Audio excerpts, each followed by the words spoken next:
8 اکتوبر 2005 ایک بھیانک صبح جو چند ہی لمحوں میں لاکھوں لوگوں کو سوگوار کر گئی۔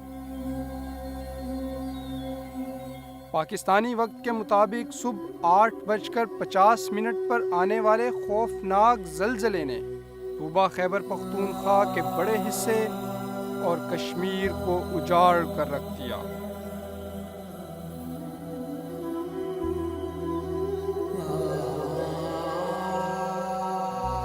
مسکراتے علاقے ملبے کا ڈھیر بن گئے اور ہر طرف موت کا سکوت طاری ہو گیا۔ ریکٹر اسکیل پر زلزلے کی شدت 7.6 تھی۔ اس شدید زلزلے سے جہاں سینکڑوں دیہات اور بستیاں مکمل طور پر صفائے ہستی سے مٹ گئیں، وہاں ہی بڑی بڑی اور شاندار عمارات لمحوں میں زمین بوس ہو گئیں۔ دریائے نیلم میں پورے کے پورے دیہات بہہ جانے سے پانی کا بہاؤ بھی تھم گیا اور پورا علاقہ قیامت صغریٰ کا منظر پیش کرنے لگا۔ اس ہیبت ناک زلزلے میں جاں بحق ہونے والے افراد کی تعداد 80,000 سے زائد ہے، جس میں 19,000 بچے بھی شامل ہیں۔ زخمیوں کی تعداد 1 لاکھ سے زائد ہے، جبکہ اس عظیم سانحے میں لاکھوں افراد بے گھر بھی ہوئے۔ تاریخ کے اس بدترین اور تباہ کن زلزلے کے اثرات آج بھی ان علاقوں میں محسوس کیے جا سکتے ہیں۔ بسم اللہ الرحمن الرحیم۔ السلام علیکم ناظرین، آپ دیکھ رہے ہیں اسلام چینل اردو کا خصوصی پروگرام قیامت صغریٰ کے 10 سال۔ محترم ناظرین، آج سے ٹھیک 10 سال پہلے 5 اکتوبر 2005 وہ بھیانک لمحات کہ جنہوں نے بہت سے لوگوں کو ہم سے جدا کر دیا، بہت سی بستیاں ملیہ میٹ کر دیں اور بہت سے خاندانوں کو ایک دوسرے سے جدا کر دیا۔ ابھی آپ نے اسکرین پر اسی سے ملحقہ کچھ مناظر دیکھے، اور آج اسلام چینل اردو یہ خصوصی نشریات آپ کی خدمت میں لے کے آیا ہے، جس میں اسی سے متعلق گفتگو ہوگی، ان مناظر کا تذکرہ ہوگا اور ان لمحات کی بات ہوگی کہ یہ کس طرح سے بیتے تھے۔ اس پروگرام میں مختلف نوعیت کے مہمان اور اپنی مختلف انسانی زندگی کے مختلف پہلوؤں سے تعلق رکھنے والی شخصیات ہمارے ساتھ ہوں گی۔ اس میں ہم بات کریں گے کہ زلزلے کیوں آتے ہیں، اس کی کیا تکنیکی وجوہات ہیں، اور اسلام اس بارے میں کیا کہتا ہے۔ اسلام، قرآن اور حدیث ہمیں کیا رہنمائی کرتی ہیں کہ یہ زلزلے کس وجہ سے رونما ہوتے ہیں۔ اس کے ساتھ ہم زلزلے کے دوران 2005 جو کشمیر اور پاکستان کے شمالی علاقہ جات میں زلزلہ آیا تھا، اس کے بارے میں، اس کے آنے کے بعد امدادی سرگرمیوں میں جو لوگ وہاں پہ گئے، ان لوگوں نے وہاں پہ اپنی سرگرمیاں سر انجام دیں، ان لوگوں سے بھی بات کریں گے، اور کچھ ایسے لوگوں کو بھی ہم مدعو کریں گے جو آپ سے اور ہم سے گفتگو کریں گے اس زلزلے کے بارے میں، جنہوں نے اپنی آنکھوں سے اس زلزلے کو دیکھا اور خود اس زلزلے کو محسوس کیا۔ اس کے ساتھ ساتھ میں آپ کو بتاتا چلوں، آپ لوگ خود بھی ہمارے ساتھ لائیو کالز کے ذریعے سے شرکت کر سکتے ہیں۔ آپ لوگ اپنے احساسات اور اپنی فیلنگز ہم لوگوں سے شیئر کر سکتے ہیں۔ آپ ہمارے فیس بک پیج کے اوپر بھی اپنے پیغامات دے سکتے ہیں۔ پروگرام کو آگے بڑھاتے ہوئے میں تعارف کرواتا چلوں گا اپنے مہمانان کا۔ ہمارے ساتھ سب سے پہلے موجود ہیں مفتی خالد رحیمی صاحب۔ آپ معروف اسلامی اسکالر ہیں اور آپ اسلام چینل اردو کے مختلف پروگرامات میں ان کو یہاں دیکھتے رہتے ہیں۔ مفتی صاحب کے ساتھ ہمارے دوسرے مہمان آج کے پروگرام کے ڈاکٹر راغب ہیں۔ ڈاکٹر راغب پاکستان سے تعلق رکھتے ہیں اور یہ زلزلے کے دنوں میں وہاں پر انہوں نے امدادی سرگرمیاں انجام دیں، اپنی پروفیشنل ذمہ داریوں کو انہوں نے انجام دیا۔ ہم ان سے گفتگو کریں گے کہ انہوں نے وہاں پہ زلزلے کے دوران میں کس طرح سے اپنی سرگرمیاں سر انجام دی۔ السلام علیکم آپ دونوں حضرات کا، اور بہت شکریہ کہ آپ لوگوں نے اسلام چینل اردو کے لیے وقت نکالا۔ سب سے پہلے میں مفتی صاحب آپ سے گفتگو کا آغاز کروں گا۔ آپ ہماری رہنمائی کیجئے کہ قرآن اور حدیث اور جو اسلامی علوم ہیں وہ ہماری اس بارے میں ہمیں کیا بتاتے ہیں کہ یہ زلزلے کس وجہ سے رونما ہوتے ہیں۔ بسم اللہ الرحمن الرحیم۔ نحمدہ و نصلی علی رسولہ الکریم، اما بعد، اعوذ باللہ من الشیطان الرجیم، بسم اللہ الرحمن الرحیم۔ اذا زلزلت الارض زلزالها وأخرجت الأرض أثقالها وقال الإنسان ما لها صدق اللہ العظیم۔ میں سب سے پہلے اپنے محترم برادر احمد شاہین صاحب کا شکریہ ادا کرتا ہوں کہ انہوں نے مجھے اس اہم موقع پر مدعو کیا تاکہ ہم اس وقت کو جو 3 رمضان المبارک 1426 ہجری اور 8 اکتوبر 2005 کو کشمیر پاکستان کے بالائی علاقے بالاکوٹ، راولاکوٹ، باغ اور مظفر آباد کے اندر پیش آیا، جہاں پر ہزاروں کے حساب سے لوگ جو ہے لقمہ اجل بن گئے، لاکھوں کے حساب سے مکانات زمین کے اندر دھنس گئے، بچے، بوڑھے، عورتیں، ان میں وہ لوگ بھی تھے جو اسکولوں کے اندر، چونکہ اسکول ٹائم تھا، اس کے اندر تعلیم حاصل کر رہے تھے، اور شہروں اور دیہاتوں کے اندر بہت سارے نوجوان بچے اور بچیاں اسکولوں کے ملبے کے نیچے آ کر کے دب گئے اور فوت ہو گئے۔ بہت سارے ایسے تھے جو بچے، عورتیں، بوڑھے گھروں کے اندر تھے، اور جو گھر جو ہے وہ گر گیا اور گھروں کے اندر وہ ملبے کے نیچے آ گئے۔ بہت سارے ایسے تھے جو دیہاتوں سے شہروں کی طرف جا رہے تھے یا کسی کام کے لیے باہر جا رہے تھے، تو جب سلائڈ آئی، جب طوفان آیا، زلزلہ آیا، تو اس کے اندر جو ہے وہ فوت ہو گئے۔ بہت سارے ایسے ہیں جن کو زمین پھٹی اور زمین کے اندر چلے گئے۔ تو بے شمار ایک قیامت خیز منظر تھا جس پر لاکھوں لوگ جو ہے متاثر ہوئے۔ اور اس وقت 8 اکتوبر 2005 کو، اب یہ رمضان المبارک کا پہلا عشرہ ہے، رحمت کا مہینہ ہے۔ اس مہینے کے اندر اللہ کی طرف سے ایک ایسا زلزلہ آیا جس میں ہزاروں لوگ جو ہے وہ دنیا سے چلے گئے اور تباہی اور بربادی ہو گئی۔ اصل بات تو سوال یہ پیدا ہوتا ہے کہ یہ زلزلے کیوں آتے ہیں؟ اس کی ڈاکٹر صاحب ہی بات کریں گے۔ اس کی وجوہات جو ہیں، طبی وجوہات بھی ہوتی ہیں اور شرعی وجوہات بھی ہوتی ہیں۔ طبی وجوہات جو ہیں وہ آپ دیکھتے ہیں کہ اس کائنات کے اندر جتنے بھی طبی اسباب ہیں وہ اللہ رب العزت کے حکم کے مطابق ہیں۔ اب سائنسدان اس کی وضاحت کرتے ہیں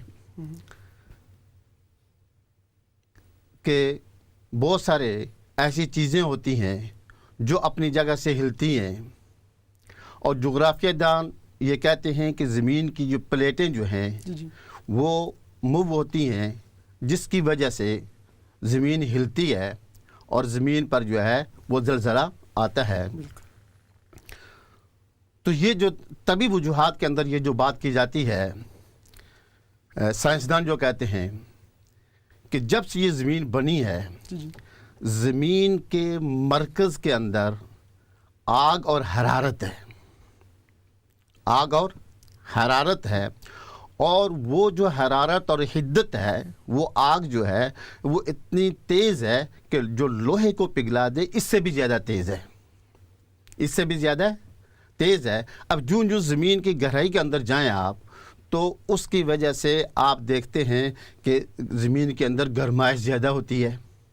تو اب اس آگ کی وجہ سے وہ جب اس کی گرمی کی وجہ سے اس کی جو زمین کی جو پلیٹیں جو وہ کہتے ہیں جغرافیہ دان، جب وہ پگھلتی ہیں اور آگ کے پگھلنے کی وجہ سے وہ ان کی جو تہیں ہوتی ہیں وہ سکڑتی ہیں اور پھولتی ہیں، تو جن کی وجہ سے زمین کے اندر جنبش پیدا ہوتی ہے اور زلزلہ پیدا ہوتا ہے۔ اچھا، یہ تو طبی وجوہات ہیں۔ جی اسی سلسلے کو آگے بڑھاتے ہیں، ساتھ ساتھ ہم شریک گفتگو کریں گے ڈاکٹر صاحب کو بھی۔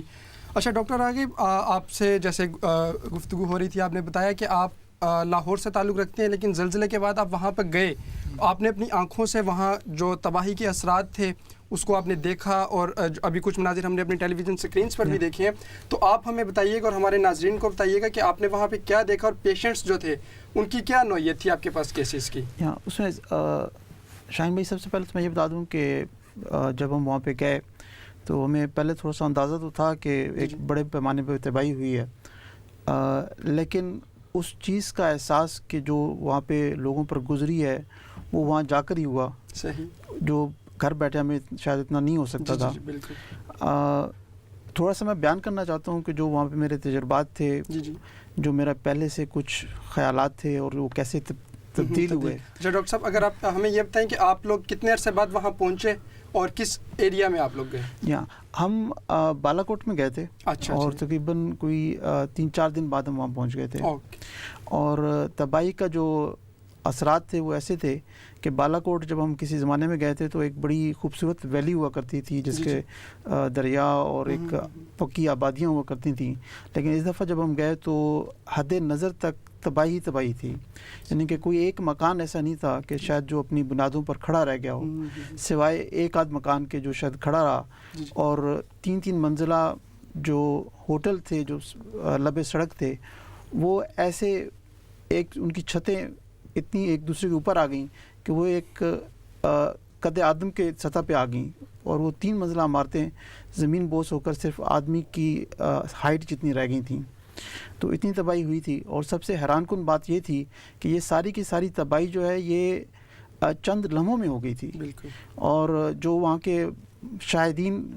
تھے وہ یہ بتاتے ہیں کہ ایک شخص جو اس بائی چانس اس وقت روڈ پہ تھا، اس کو ایک گاڑی کے اندر جھٹکا محسوس ہوا اور اس کی گاڑی اوپر سے اوپر اٹھی اور نیچے آ کے لگی، اور صرف اتنے سے وقت کے اندر اس نے جب ارد گرد دیکھا تو ہر طرف دھواں ہی دھواں اور چیخوں پکار تھی، اور پورا کا پورا شہر جو ہے وہ زمین بوس ہو چکا تھا۔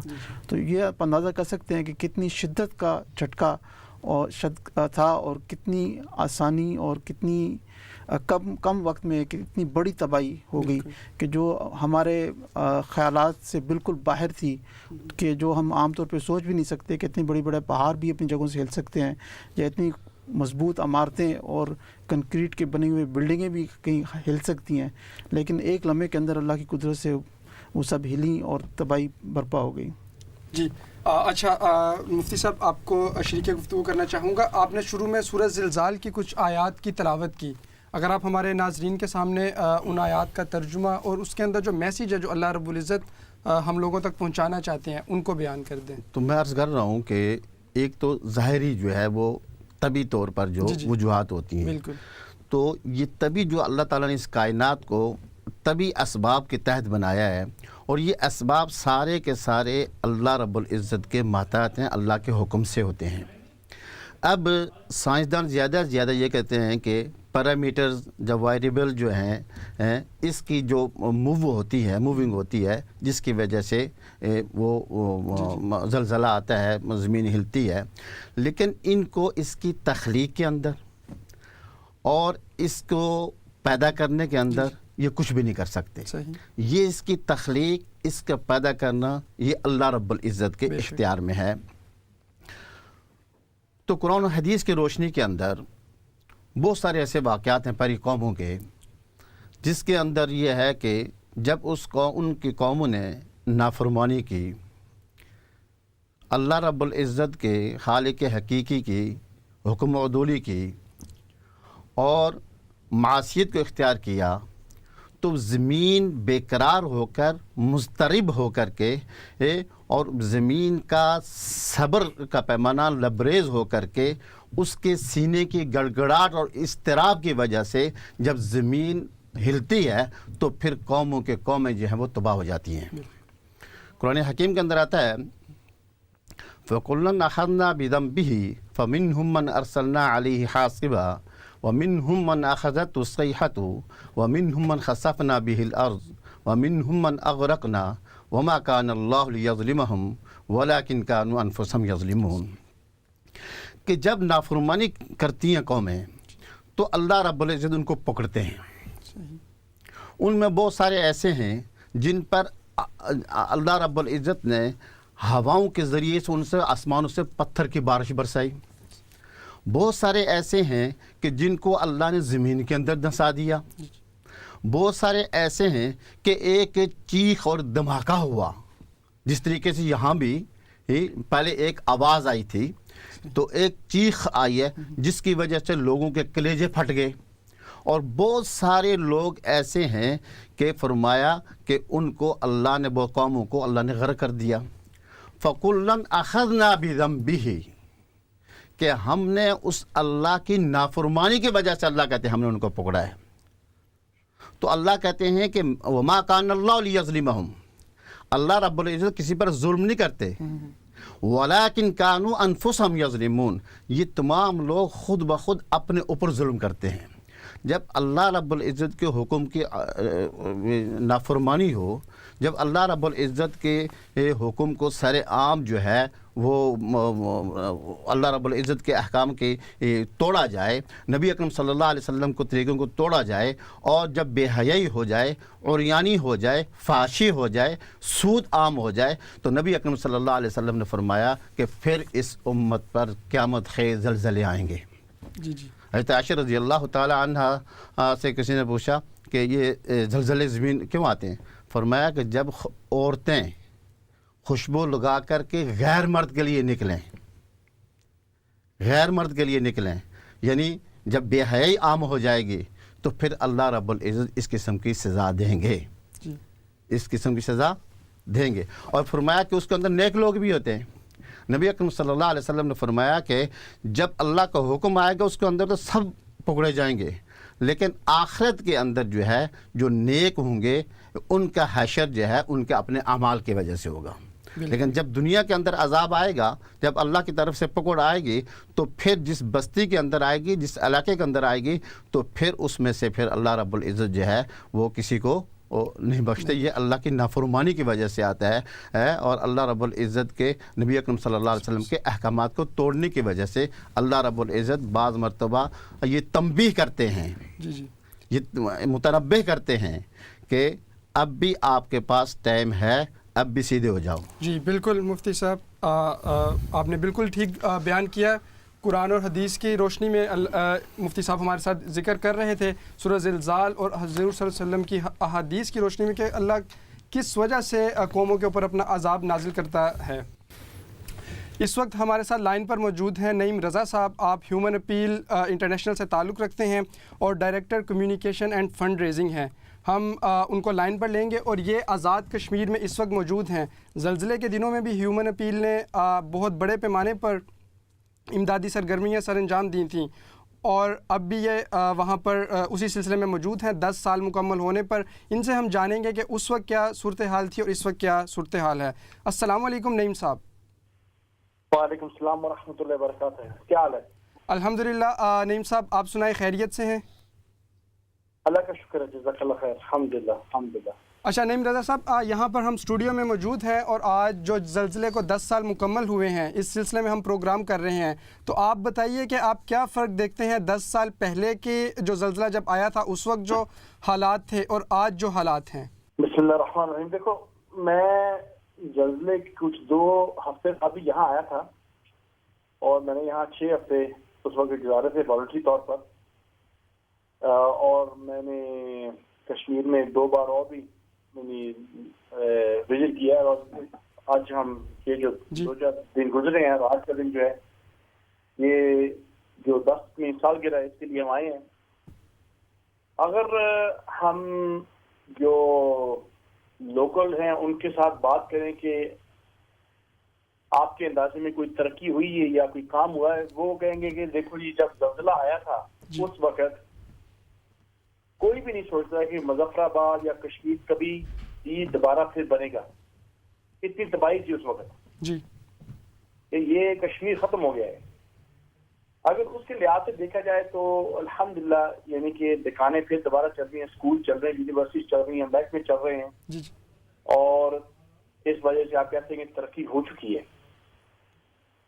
اگر آپ کچھ کیس اسٹڈیز دیکھیں جو لوگ جہاں جہاں رہ رہے ہیں, کیسے کیسے رہ رہے ہیں, تو پھر 10 سال جو ہے نا ایک نیچرل ڈیزاسٹر میں یہ کچھ بھی نہیں ہے. جی نیچرل ڈیزاسٹر کو ریکور کرنے کے لیے اسپیشلی اتنا بڑا, کیونکہ اس کو یو این نے بتایا تھا کہ یہ ہمارے ٹائم کا سب سے یعنی کہ مشکل اور ڈیفیکلٹ ورسٹ ڈیزاسٹر ہے. جی اگر میں آپ کو ایک دو کہانی کیس اسٹڈی سناؤں تو آپ اس کے بارے میں سمجھیں گے. دیکھیں ایک لڑکا میں ملا, کل پرسوں کی بات ہے, جی جی اس کا نام احسان احمد, 19 سال کی اس کی عمر ہے. زلزلے کے ٹائم پر اس کے جو ابا جو ہے نا, انہوں نے زلزلے سے پہلے کسی ٹائم پر پہلی شادی کی, طلاق ہوگی, اس شادی سے ایک بچی تھی. جی وہ بچی لے کر یہاں مظفر آباد آئے, یہاں انہوں نے ٹھہرے, دوسری شادی کی, اور اس شادی سے 10 بچے ہوئے ہیں. جی اس 2005 کی بات ہے. جی جی جی جس دن وہ زلزلہ آیا نا, اس دن یہ احسان کی جو اماں ہے, اس کا چھوٹا بھائی ہسپتال میں تھے, بچہ بیمار تھا, ان کے ابا جی بھی ان کو دیکھنے گئے, اور اسی دن زلزلہ آیا. جس ماں باپ اور بچہ جو ان کا بھائی ہے چھوٹا, وہ زلزلے میں فوت ہو گئے تھے. 1 ماہ بعد ان کے پتہ چلا کہ جی ہمارے ماں باپ یعنی ختم ہو چکے ہیں. اچھا یہ 10 بچے جو باقاعدہ ہے نا, جو ستیلی بہن تھی اس نے ان کی لک آفٹر کی ہے. اچھا 10 سال بعد اگر دیکھیے کہاں رہ رہے ہیں, 10 سال بعد 10 بچے, ان کے ساتھ ان کی دادی. جی جی وہ ستیلی بہن کی تو شادی ہوگی اور اس لڑکی نے ان کی لک آفٹر کی تھی. لیکن وہ اگر آپ دیکھیں, میں نے آپ کا اسٹوڈیو دیکھا ہے, آپ کا اسٹوڈیو اس سے بڑی کچھ ہر جگہ نہیں ہوگی. وہ چھوٹا سا شیلٹر ہے, جی ایک کمرہ, اس میں 10 بندے رہتے ہیں, بہنیں بھائی اور ان کی دادی. چھوٹا سا کچن ہے, ایک ساتھ چھوٹا سا باتھ روم ہے. جی یہ ان کا کنڈیشن ہے. لیکن اس کے باوجود ان کی ڈٹرمنیشن اتنی ہے کہ جو لڑکا احسان ہے, اس نے یہاں کشمیر میں ٹاپ 5 گریڈ لیے میڈیکل کے لیے, اور اب وہ میڈیکل کالج میں داخلہ لے رہا ہے. تو ایک طرف سے ترقی بھی ہو چکی ہے مظفر آباد, کشمیر, اور جو بقایا گاؤں ہیں وہ کھڑے ہو گئے ہیں, لوگ کام کر رہے ہیں, کوشش کر رہے ہیں.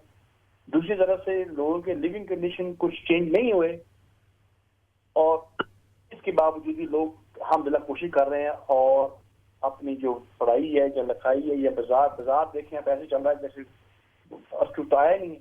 لیکن جب لوگ صبح سے یہاں اٹھتے ہیں, پہاڑوں کو دیکھتے ہیں, کچھ گلیاں میں جہاں دکانیں ابھی تک نہیں چل رہی, کوئی مکان گرے ہوئے ہیں, پھر یادداشت رہتی ہے کہ جی یہ کیا ہوا. سو ترقی ہوئی بھی ہے, نہیں بھی ہوئی. اچھا نعیم, آپ یہ بتائیے گا, چونکہ یہ جو خطہ ہے یہ فالٹ لائن کے اوپر قائم ہے, خاص طور پہ مظفر آباد, اور زلزلے کے بعد یہ کہا گیا تھا کہ اس پورے شہر کو نئی جگہ پر بسایا جائے گا, تو کیا جو لوگ ہیں متاثرین ہیں ان کو کسی نئی جگہ پر لے کے جایا گیا ہے, یا وہ اسی فالٹ لائن کے اوپر ابھی بھی زندگی بسر کر رہے ہیں؟ تو دیکھو کچھ جگہ میں یہ تو کوشش یہ ہے, بالا کوٹ میں یعنی وہاں نئی یعنی کہ آبادی شروع کی گئی ہے. 5 حصے تھے, اس میں سے 2 چل گئے ہیں, 3 نہیں چلے ابھی تک. کوشش تو کر رہے ہیں, لیکن یہ بھی ہم نے سوچا تھا یہ کہ پاکستان یا کشمیر کی ریسورس کتنی ہے. جی ٹھیک ہے نا, اس میں یہ بات بھی ہے کہ انٹرنیشنل کمیونٹی کافی پیسہ دیا, کافی سپورٹ کی, لیکن اس کی فیسیلیٹیشن کے لیے, اس کی سپورٹ کے لیے وہ پیسے دینے کے بعد چلے گئے. اور ڈیزاسٹرز ہیں نیپال میں, ہیٹی ہے, سونامی, یہ وہ ہوتا ہے. تو کچھ ہوا, لیکن میرے اندازے میں جب میں مظفر آباد پرٹیکولرلی دیکھتا ہوں تو میرے اندازے میں جہاں جگہ کھڑی ہیں وہاں لوگ نے پھر وہی چیزیں بنا لی ہیں جیسے بنا سکتے ہیں. کچھ زلزلے کے بعد جو سامان پڑا تھا وہ بھی استعمال کیا ہے, بس. تو کوشش تو ہوئی ہے, کر بھی رہے ہیں, لیکن بڑی یعنی رکاوٹ بھی ہے, مشکلات بھی ہیں, ریسورسز کی کمی بھی ہے, کیپیسٹی بھی کمی بھی ہے, کیونکہ کشمیر اتنا یعنی کہ پاورفل نیشن بھی نہیں ہے, ان کی اس کے ریسورس بھی لمیٹڈ ہے. اور پھر اس کے علاوہ ریفیوجیز بھی سپورٹ کریں جو انڈیا سے آئے ہیں, تو ایک ملک کی لمٹ ہوتی ہے. جی جی. اچھا نعیم, آپ یہ بتائیے گا, چونکہ زلزلے کے نتیجے میں وہاں پہ خاص طور پہ کشمیر اور پاکستان کے شمالی علاقہ جات میں سکولز کو بہت نقصان پہنچا تھا، تو کیا آپ مجھے بتا سکتے ہیں کہ ان کو ری بلڈ کرنے کا کوئی پروسیس عمل میں ہے اور کچھ بن چکے ہیں، اور اگر ان کو دوبارہ تعمیر کیا جا رہا ہے تو کیا اس کو اس انداز میں تعمیر کیا جا رہا ہے کہ خدا نخواستہ مستقبل میں آنے والے جھٹکوں کو یہ برداشت کر سکیں؟ جی سر، دیکھو پھر یہ بات ایک یعنی کہ کیپیسٹی کی بات ہے، لیکن کوشش تو یہی ہے کہ جو نئی نئی بلڈنگز کئی کئی جگہ کے بن رہی ہیں، جی کوشش تو یہی ہے کہ فیوچر کے لیے یہ اب سے امپروو ہے، لیکن کیپیسٹی کی وجہ سے، ریسورس کی وجہ سے از لمیٹڈ. جی کتنی ریچ یعنی کہ یہاں کی جو کاؤنسل ہے یا سیکریٹریٹ ہے کتنی ریچ کر سکتے ہیں، صحیح لمٹ ہے. تو میرے انداز میں جو انٹرنیشنل کمیونٹی پہلے دنوں میں سپورٹ دی ہے، جی جی وہ میرا خیال واپس آئیں، 10 سال کے بعد دیکھیں کہ ان کی سپورٹ کے ساتھ کیا ہوا، اور کشمیر کو میرے انداز میں اور سپورٹ چاہیے. جی تو فورٹ لائن پر بیٹھے ہیں، اینی ٹائم کچھ بھی ہو سکتا ہے، یہ تو اللہ مالک ہے. فورٹ لائن تو کیلیفورنیا میں بیٹھا ہے، لیکن ان کے ریسورس کچھ اور ہے، جی یہ کے ریسورس کچھ بالکل اور ہے. جی نہیں، بہت شکریہ، آپ ہمارے ساتھ شریک گفتگو رہے. ہیومن اپیل کا کام آپ وہاں پر دیکھ رہے ہیں ابھی بھی، اور ہم امید کرتے ہیں کہ مستقبل میں بھی جو متاثرین زلزلہ ہیں ان کے لیے آپ اپنی سرگرمیاں اور خدمات اسی طرح سے سر انجام دیتے رہیں گے. بہت شکریہ ہمارے ساتھ فون پہ ہونے کا. السلام علیکم. جی ناظرین، ہم اپنی جو گفتگو یہاں اسٹوڈیو سے آپ لوگوں کے سامنے پیش کر رہے تھے اس کو کنٹینیو کریں گے. ڈاکٹر راغب ہمارے ساتھ موجود ہیں اور یہ زلزلے کے دنوں میں وہاں پر جو میڈیکل کی سرگرمیاں ہیں سر انجام دیتے رہے ہیں. ہم ان سے مزید پوچھیں گے کہ وہاں پہ انہوں نے پیشنٹس کو کس طرح ٹریٹ کیا، کیونکہ تمام ڈاکٹر صاحب جو میڈیکل کا انفراسٹرکچر تھا وہ تو تباہ ہو گیا تھا، تو آپ لوگوں نے کس طرح سے پھر لوگوں کو اکوموڈیٹ کیا؟ اس میں آپ کی بات بالکل درست ہے کہ نہ صرف کہ میڈیکل انفراسٹرکچر، ہر طرح کا انفراسٹرکچر تباہ ہو چکا تھا. جو سب سے پہلی چیز ہمیں جا کے وہاں پہ کرنی پڑی، یا جو پرائرٹیز بنتی ہیں، ظاہری بات ہے کہ وہ خوراک اور پانی کی تھیں، اور یہ سب سے پہلی چیز تھی کہ وہاں پہ کوشش کی جاتی کہ صاف پانی اور صاف خوراک پہنچایا جائے. اور دوسری چیز یہ تھی کہ بلکہ اس سے بھی پہلی چیز یہ تھی کہ راستے کلیئر کیے جائیں تاکہ ان افراد تک پہنچا جائے کہ جو وہاں پہ متاثر ہوئے ہیں، یا ان خاندانوں تک پہنچا جائے جو جہاں پہ متاثر ہوئے ہیں، کیونکہ بڑے بڑے شگاف پڑ چکے تھے سڑکوں پہ، سڑکیں تباہ ہو چکی تھیں، دریاب بند ہو چکے تھے، تو نہ تو پانی تھا نہ خوراک تھی، اور لوگ ملبے تلے دبے ہوئے تھے، کچھ ان میں سے زخمی تھے، کچھ وفات پا چکے تھے. تو یہ صورتحال تھی، اور اس میں جو سب سے بڑا چیلنج تھا وہ لوگوں تک پہنچنے کا تھا. اگرچہ ہاسپیٹل کی سطح پر یا میڈیکل کی فیسلٹی کے لحاظ سے بہت جلدی وہاں پہ ہاسپیٹلز، فیلڈ ہاسپیٹلز قائم ہو چکے تھے، جس میں بڑے بڑے ہمارے جو ایڈ گروپس تھے، الخدمت کے تھے، اور مختلف جو فلاحی تنظیمیں تھیں ان کی تھیں، وہ سارے وہاں پہ موجود تھیں. اور الحمدللہ کینیڈا سے اور باہر سے بھی آرگنائزیشنز پہنچ چکی تھیں جب ہم وہاں پہنچے تھے، اور فیلڈ ہاسپٹلز بھی قائم ہو چکے تھے. لیکن اس کے باوجود جو سب سے بڑا چیلنج تھا وہ یہ تھا کہ لوگوں تک کیسے پہنچا جائے اور وہاں تک ان کو کیسے لایا جائے. تو دور دراز علاقوں تک، بالاکوٹ تک تو راستے کلیئر کر لیے گئے تھے، لیکن اس کے آگے سے جتنے جو راستے تھے وہ سارے پیدل سفر طے کرنا پڑتا تھا. اور ہمارا جو مقصد تھا وہ یہی تھا کہ ہم اپنے پیکس لے کے، میڈیسن کے اور جو ضروری آلات تھے وہ لے کے دور دراز علاقوں میں صبح نکل جاتے تھے، اور لوگوں کو تلاش کرتے تھے، اور تاکہ ان تک مختلف چیزیں، اور جو بھی چیزیں ہمیں اگر کوئی بیماری نظر آتی ہے یا کوئی چوٹ نظر آتی ہے یا کوئی جن کو ہم وہاں پہ علاج کر سکتے تھے ان کا علاج کر دیا جاتا تھا. اور جن کو یہ سمجھا جاتا تھا کہ ان کو واپس فیلڈ تک لانے کی ضرورت ہے ان کو ہم واپس لاتے تھے. تو ایسی صورتحال میں ہمارے پاس ریسورسز تو بہت کم تھے، لیکن جو ہمارے سب سے بڑے ایسٹس جو تھا ہمارا ہیلی کاپٹرز کے لحاظ سے پاک آرمی تھی، وہ انہوں نے کافی کام کیا اس حوالے سے کہ ہیلی کاپٹرز میں لوگوں کو لا کے شفٹ کیا گیا فیلڈ ہاسپٹلز میں. تو یہ ہمارے چیلنجز تھے اس وقت کے، جو سب سے بڑے چیلنجز تھے. اس سے کمیونیکیشن کا چیلنج بھی بہت بڑا تھا کہ جو دور دراز کے ہمیں نہیں پتہ تھا کہ کہاں کہاں آبادیاں ہیں، کہاں کہاں گھر ٹوٹ چکے ہیں، نہ ان لوگوں کا رابطہ ہو سکتا تھا اور نہ ہمارا رابطہ ان تک تھا، نہ زمینی رابطہ تھا اور نہ ہی کوئی اور مینز آف کمیونیکیشنز موجود تھے. تو یہ سب سے بڑے چیلنج تھے. اس کے علاوہ جو چیلنجز لوکل سطح پر تھے شہری آبادی کے لحاظ سے، وہ یہ تھے کہ ہر طرف مکانات گر چکے تھے، ملبوں کے نیچے انسان دبے ہوئے تھے، اور ان میں سے کئی انسان یعنی کہ اس بات کی ضرورت تھی کہ ان کو وہاں سے نکالا جائے، اور پھر بعض یہ صورتحال بھی تھی کہ لاشیں نیچے دبی ہوئی تھیں، ان سے تعفن اٹھ رہا تھا ہر جگہ، اور اس چیز کا بھی خطرہ تھا کہ اگر ان کو جلد از جلد ڈسپوز آف اگر نہیں کیا جاتا تو تعفن، بدبو اور جراثیم وہاں سے پھیلنے کا خدشہ تھا. تو یہ رحیم بھائی صورتحال. جی بہت شکریہ ڈاکٹر صاحب. اچھا مفتی صاحب، میں آپ کی طرف دوبارہ آؤں گا کہ آپ یہ بتائیے گا کہ جو اسلام کی روح سے ہمیں جو ہمارے اوپر اگر قدرتی آفات نازل ہوتی ہیں یا اللہ کی طرف سے کوئی اس طرح کا ہوتا ہے، اس میں ہمارا رد عمل کیا ہونا چاہیے؟ دیکھیے نا جی، عجیب اتفاق ہے کہ میں بھی اسی علاقے سے ہوں. اچھا. مانگرہ والا کوٹ سے میرا تعلق ہے. صحیح. اور اس وقت جو ہے ہم گئے تھے، یا میں تو اس وقت ادھر تھا لیکن کوئی ہفتہ 2 ہفتے کے بعد ہم گئے تھے. اس وقت یہاں برطانیہ کے جو لوگ ہیں انہوں نے بھی دل کھول کر کے تعاون کیا تھا، اور بڑی ان لوگوں کی وہاں کے لیے جو ہے نا چیریٹی کی تھی، اور وہ کیا تھا وہاں کے لیے لوگوں کی مدد کی تھی. ڈاکٹر صاحب تو موقع پر تھے، ڈاکٹر صاحب کے حالات بتا رہے ہیں. تو ایسے جیسے میں عرض کر رہا ہوں کہ قرآن حکیم کے اندر آتا ہے ظہر الفساد فی البر والبحر بما کسبت ایدی الناس لیذیقہم بعض الذی عملوا لعلہم یرجعون.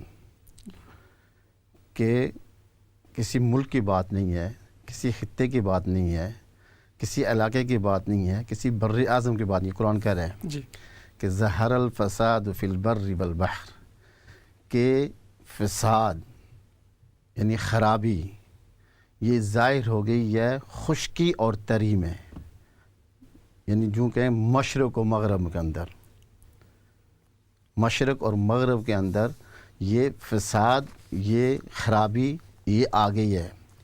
فرمایا کیسے آئی ہے؟ بما کسبت ایدی الناس، لوگوں کی اپنی کرتوتوں کی وجہ سے، لوگوں کی اپنی اعمال کی وجہ سے، لوگوں کی نہ اپنی بدعمالیوں کی وجہ سے، نافرمانی کی وجہ سے. بما کسبت ایدی الناس، اللہ کہتے ہیں لیذیقہم بعض الذی عملوا، جو انہوں نے یہ کام کیے اس کا کچھ تو مزہ یہ چکھیں گے دنیا کے اندر، یہ چکھیں گے اس کا عذاب. تو جیسے میں عرض کر رہا تھا پہلی قوموں کے اندر اللہ رب العزت فرماتے ہیں وَإِذَا أَرَدْنَا أَن نُهْلِكَ قَرْيَةً أَمَرْنَا مُتْرَفِيهَا فَفَسَقُوا فِيهَا فَحَقَّ عَلَيْنَا الْقَوْلُ.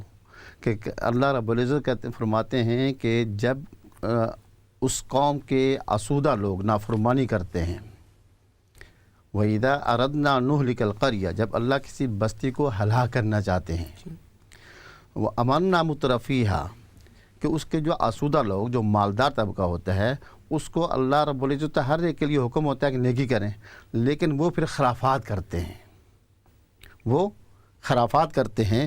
تو پھر علیہ کو فدمرنا علیہ تدبیرا، پھر اللہ رب العزت ان کو نیست نابود کر دیتے ہیں. بالکل. اس کی وجہ جو ہوتی ہے وہ اللہ کی نافرمانی کی وجہ سے اللہ رب العزت متنبع کرتے ہیں. ظاہری آپ طبی طور پر جو بھی وجہ ہے، لیکن اس کا سبب حقیقی جو ہے وہ اللہ گناہ ہے. بالکل وہ گناہ ہے. اور ان سے بچنے کے لیے یہ ہے کہ انسان سچے دل سے توبہ کرے، استغفار کرے، اللہ سے معافی مانگے، اور پھر اپنے آپ کو صراط مستقیم پر چلائے. بے شک مفتی صاحب، بہت شکریہ آپ کا. آپ نے نہایت تفصیل سے ہمیں اس کے اسباب بتائے جو قرآن و حدیث میں بیان ہوئے ہیں کہ اللہ رب العزت کسی قوم کے اوپر کس وجہ سے جو ہے وہ اپنے عذاب کو نازل کرتا ہے. اور ناظرین، ہمارے ساتھ ڈاکٹر راغب موجود تھے جنہوں نے اپنے تجربات سے بتایا، چونکہ خود وہاں پہ موجود تھے، اور انہوں نے بتایا کہ وہاں پہ انہوں نے کس طرح کے پیشنٹس کو دیکھا اور کیا مشکلات تھیں ان دنوں میں جب زلزلہ آیا، اور اس کے بعد ساری امدادی سرگرمیاں سر انجام دیں. اب ہم ایک بریک کی طرف چلیں گے کچھ دیر میں، اور اس کے بعد ہمارے ساتھ کچھ اور مہمانان ہیں جو ہمارے ساتھ یہاں پہ شریک گفتگو ہوں گے. مختلف سیشنز ہیں آج کے اس پروگرام کے. تو ابھی ہم ایک بریک کی طرف چلتے ہیں، اور انشاءاللہ بریک سے واپس آنے کے بعد ہمارے ساتھ نئے مہمان ہوں گے اور ہم ان سے ان کے مشاہدات سنیں گے. بہت شکریہ.